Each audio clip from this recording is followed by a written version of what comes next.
CutList Plus is used by thousands of woodworkers to quickly generate cutting diagrams and estimate cost. Today I'll be showing you how to use the edge banding feature, available in both the gold and platinum editions of CutList Plus. Here are some of the topics we'll be covering in this tutorial: applying banding to parts, customizing the display, banding reports, and setting up new types of sizes and banding. Let's go ahead and get started with applying banding to parts. You'll want to make sure that the Parts Detail Editor is visible at the bottom of your parts screen. If it isn't, toggle this Parts Details Editor icon in the menu bar, and the editor will show up down below. First, select the type of banding you want to apply by clicking the drop-down menu. For this example, we'll select Maple Veneer, but you can add your own custom banding in here as well. I'll be showing you how in a moment. Now simply click the edges of the part that you want to apply the banding to. I'll choose the front edge.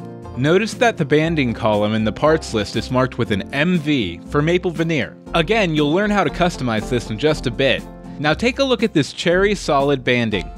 You see the letters TD there? They stand for thickness decrement. When banding has a thickness decrement, CutList Plus automatically adjusts the size of the plywood to compensate. It also keeps track of the finished size of the part, which includes the banding as well as the dimensions of the part before you apply the banding. You'll remember back in the parts video we discussed primary and secondary materials. Well, you can apply the same functionality to your banding. Instead of choosing your banding from the drop-down menu, you can simply click the P or the S button to select the banding of your choice. The banding on your part automatically changes colors to correspond with the button you select. You can set the primary and secondary materials by clicking the Settings button at the bottom of the banding editor, or you can select the Project Settings button from the toolbar, then select the banding tab. I'm going to choose Cherry Solid as my primary banding material, and Cherry Veneer as my secondary. For some projects, you might need to use different banding on every edge of a particular part. Go ahead and click on the Detailed tab at the bottom of the editor. I'll go ahead and select 3 different types of banding for the front, back, and left sections of this part.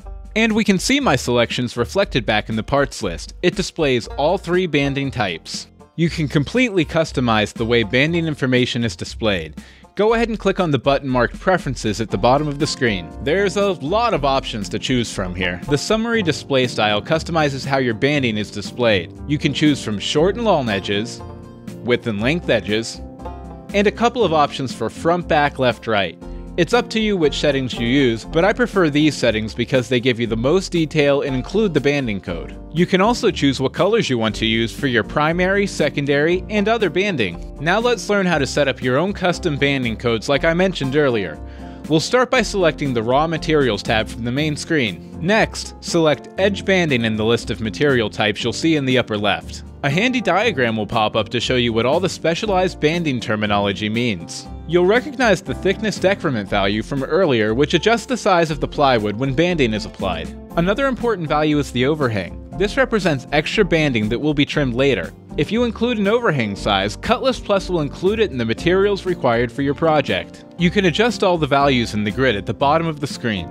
This grid works just like the other material grids we discussed in the raw materials video, so we won't spend a lot of time on it here. You can change the banding code in the column marked code to anything you want, but it's best to keep it short but memorable.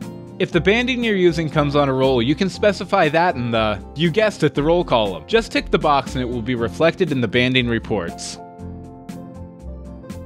Now you can click on the tab marked Reports to access the banding reports. You'll see a list of the banding used in the project up and to the left. If you want to filter by a particular banding type, you can simply select its name from this list. To the right, you'll see 2 different reports. The Parts Recap is a summary of every part in the project that requires banding. The Banding Requirements report shows you the calculated lengths of the banding your project requires, which will help when you're cutting the banding to length.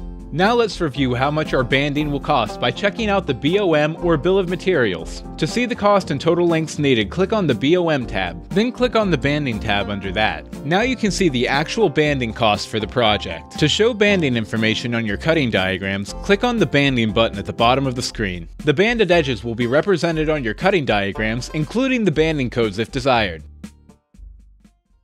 And that's it! You now know most of the key banding features. If you want to learn more, the manual has a whole chapter devoted to banding, or you can just start playing around. And be sure to check out our other video tutorials to find out what else the program has to offer.